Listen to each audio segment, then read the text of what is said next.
Sofoco. Don Eduardo Leblanc, explíquele eso aquí a Melissa y a Flor, que tiene un sofoco con el tiempo.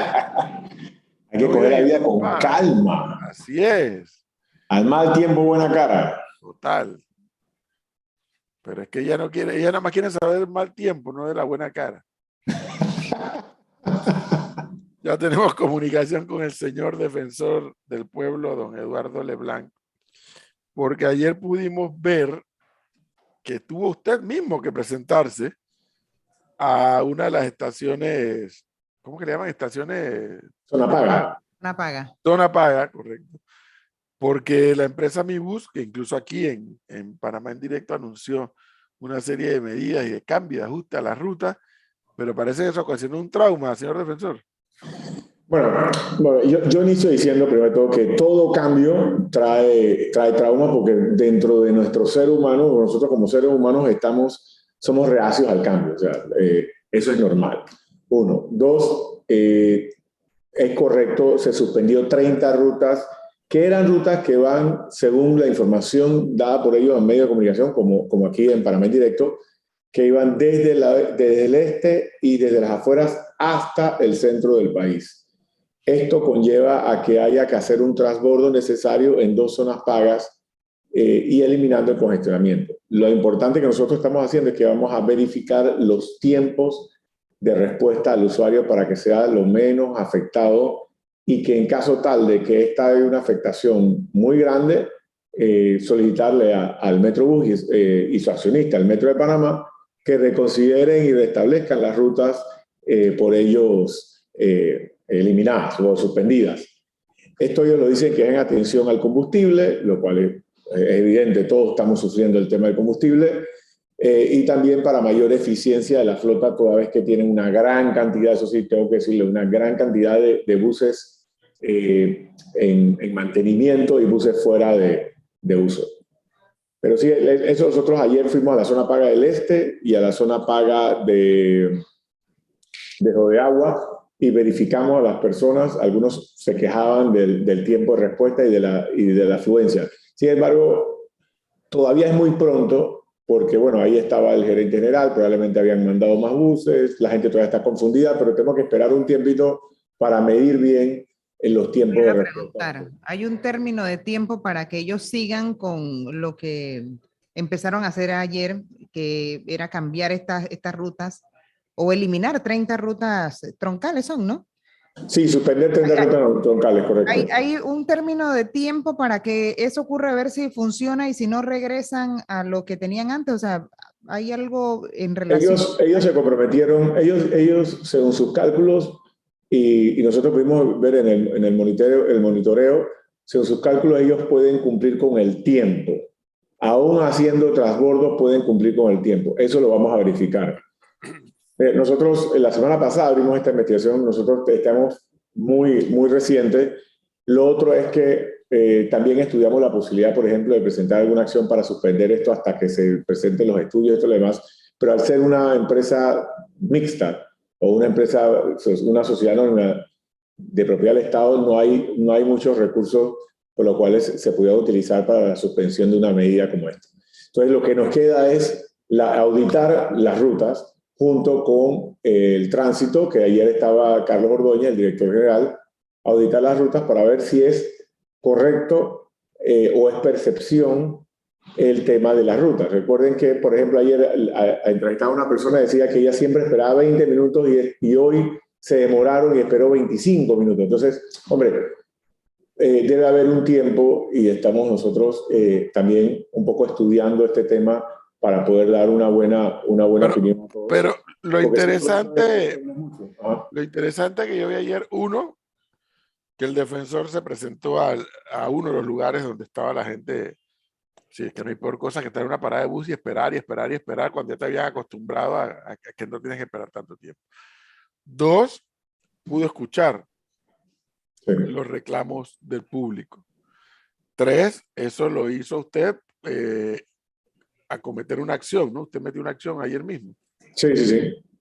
Y de hecho en los próximos días estamos presentando una consulta al procurador de la administración para que nos diga que si las personas que trabajan en sociedades anónimas de propiedad y controladas al 100% del Estado son funcionarios públicos o no. Y esto tiene su razón, porque por ejemplo hoy estamos hablando de la suspensión de 30 rutas, las cuales pueden tener una justificación científica, sustento científico, perdón, una justificación en tema de costos, pero mañana puede ser otras decisiones un poco más fuertes y no podemos, y ninguna autoridad, no solo la Defensoría, ninguna autoridad puede presentar, por ejemplo, un amparo para que se suspenda, porque no son funcionarios públicos per se. Entonces estamos presentando una consulta al Procurador de la Administración para que nos diga si las personas son sociedades anónimas, sí, pero el accionista 100% es el Estado panameño, lo audita la Contraloría, compran a través de Panamá, compra de convenio marco, ¿son funcionarios públicos o no son funcionarios públicos? ¿Pero quién les paga? ¿Perdone? ¿Quién les paga? Les paga la sociedad anónima cuyo accionista es Metrobús, cuyo dueño somos todos nosotros. Sí, bueno, pero no es un cheque del gobierno que reciben los que allí trabajan. No es un cheque de una sociedad anónima, pero no hay ningún particular dueño. Ah, un buen tema para... el defensor le pasó una papa caliente al procurador. Así es. Y por lo que entiendo, usted conversó con el gerente de la empresa. Sí, nos sentamos el ingeniero Campana, nos sentamos Carlos Ordóñez, el equipo técnico, y nos hicieron unas pruebas y unas demostraciones en cuanto a la supuesta afluencia. De todas maneras, nosotros vamos a seguir yendo a las paradas. Ya fuimos a 2, vamos a seguir yendo tanto en la tarde como en la mañana para verificar esto y verificar si es igual con los tiempos y hacer lo que se llama cliente misterioso para verificar si es una aprehensión del ciudadano, si es una realidad, ver también algunas variables. Por ejemplo, hoy tampoco, ayer no era el día ideal por varios motivos. Ayer hubo un tranque descomunal cerca del Rommel Fernández, lo cual hacía que algunas rutas que venían de Merca, Panamá y otros lugares se atrasaran. 2, era el primer día.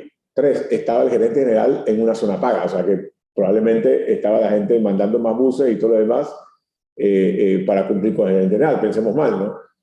Y hoy estuvo Suntrax cerrando unas calles, estaba la lluvia. Entonces tenemos que analizar esto por un tiempo y verificar si es así y si es beneficioso. Si es beneficioso o si por números también nos dicen, ok, miren, hombre, el pueblo tiene que dar una cuota, por ejemplo.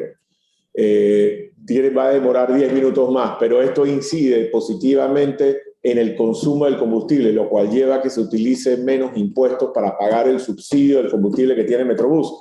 Bueno, hombre, tenemos que decirlo alto y claro y decir, bueno, esto nos conviene por esto y esto y esto.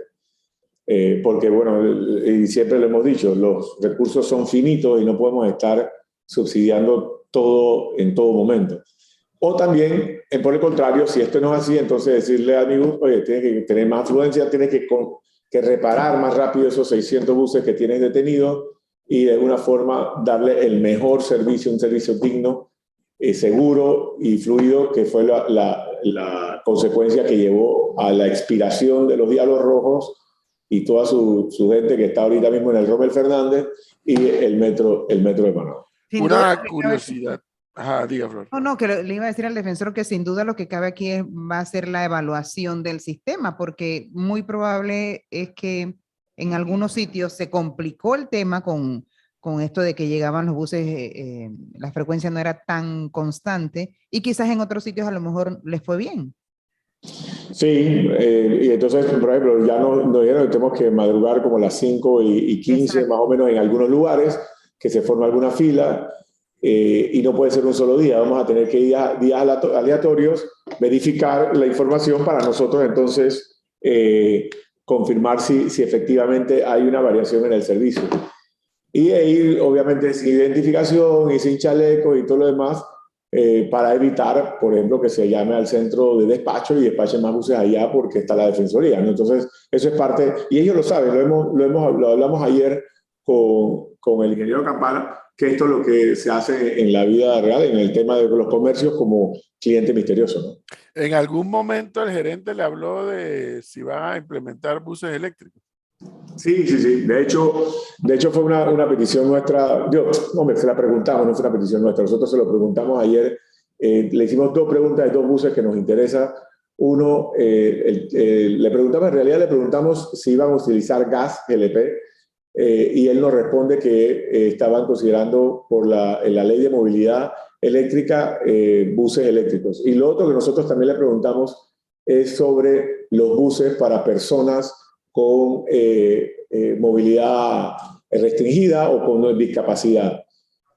Y eso es porque ustedes recuerdan que antes los buses tenían unas palancas que sacaban para que las personas se pudieran montar y hacían silla de ruedas con cierta movilidad. Hay en otros países buses que se arrodillan, es decir, que se agachan más para que la gente pueda pasar. Nos dijeron que, bueno, que están considerando esta nueva licitación que debe estar en este año, porque ya se está venciendo la flota, entrar a ver estas 2 cosas y poder de repente surtir a las personas que hacen falta. El gran problema que tienen, por ejemplo, y tienen ellos, y tienen muchas instituciones, incluida hasta la misma Defensoría, es que no tenemos un censo actualizado donde podamos tener la cantidad de personas con discapacidad y poder generar, por ejemplo, el gobierno nacional, unas políticas públicas claras si no tenemos un censo nacional de hace muchos años atrás. Oiga, y otro evento que ocurrió ayer fue el tema de la protesta de los pescadores en el área de Avenida Balboa. Usted estuvo allí cuando los antidisturbios lanzaron sus bombas lacrimógenas en medio de otra gente que nada tenía que ver. Sí, lastimosamente estaba la cobertura de un medio televisivo. Estaban ellos en media entrevista cuando comenzaron a disparar las bombas de estas de pimientas, de hule que usan, y casi fueron golpeados, casi golpean al camarógrafo y al reportero.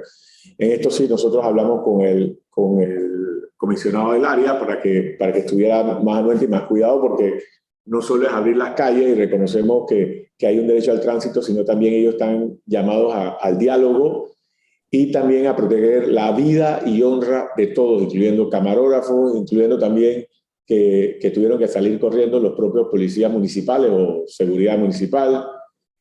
Y conversamos con los señores pescadores. Miren, yo les conversaba a los señores pescadores que ellos están en libre oferta en demanda del tema del pescado. Nosotros, Panamá, no refinamos petróleo, no explotamos petróleo, por lo cual es un poquito difícil controlar el precio de la gasolina y el diésel, y que hay que buscar algunas medidas para que evidentemente no se aumente la canasta básica más de lo que ya está con todo este tema internacional de las guerras y del tema del petróleo.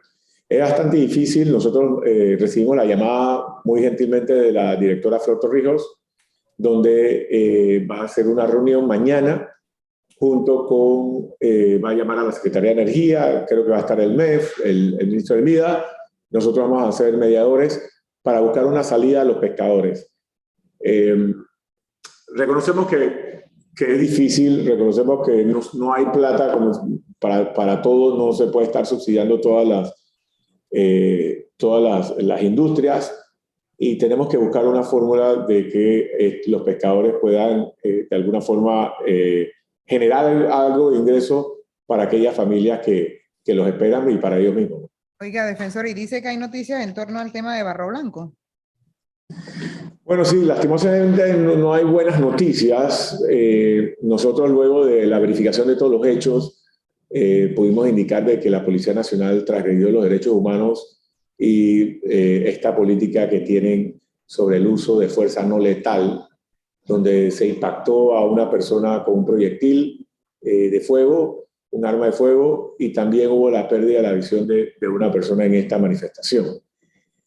Pero también tengo que decir por el otro lado 2 cosas. Uno, que tenemos que respetar a la propiedad privada y las servidumbres viales en cuanto a la construcción y el aprovechamiento o la acumulación, acaparamiento, perdón, de propiedad privada. Eso tenemos que respetarlo porque estamos en un estado de derecho. Es un mensaje a las personas que están en Barro Blanco. Igualmente tengo que mandarles un mensaje a ellos que podemos sentarnos a conversar, podemos sentarnos a ver unas soluciones de vivienda. Algunos de ellos tienen tierra en otro lado, pero no podemos utilizar a niños, niñas y tampoco a personas menores de edad como frente en las manifestaciones. Entonces, ahí hay una responsabilidad compartida muy fea, muy fuerte de la Policía Nacional en ese operativo, pero también hay parte de responsabilidad de las personas que fueron a manifestarse en ese momento al ponerlo. Nosotros tenemos las vistas, tenemos las fotos de nuestra gente, están poniendo por delante a los niños y niñas al frente de las manifestaciones. Y en Panamá tenemos que respetar la propiedad privada. Reconocemos que ellas son una propiedad cerca de tierras adyacentes a la comarca, cerca de la comarca, no pertenece a la comarca. Hacemos un llamado a las ONG internacionales que por favor, si van a ayudar a nuestras comunidades, no las engañen y les crean falsas expectativas.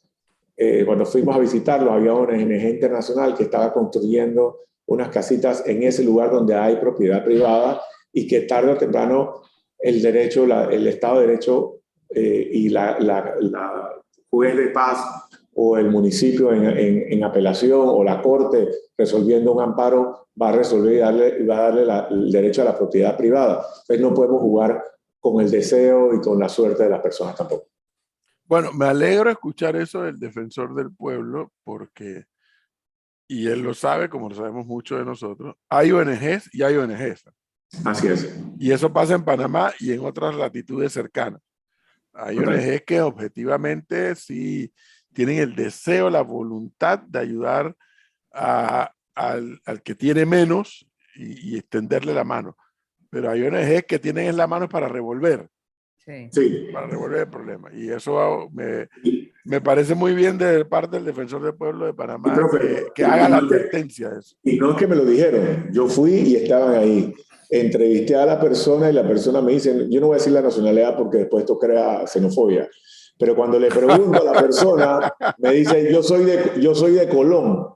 Ah, entonces yo le digo, Guapín. Y entonces se quedó como que, ¿de Colón? Sí. Entonces no era de Colón, me quería tomar el poco pelo que tengo. Además una falta de respeto, ¿no? Exactamente, entonces tenían un letrero por ahí y fuimos investigando y después mandamos personas y le tomamos fotos.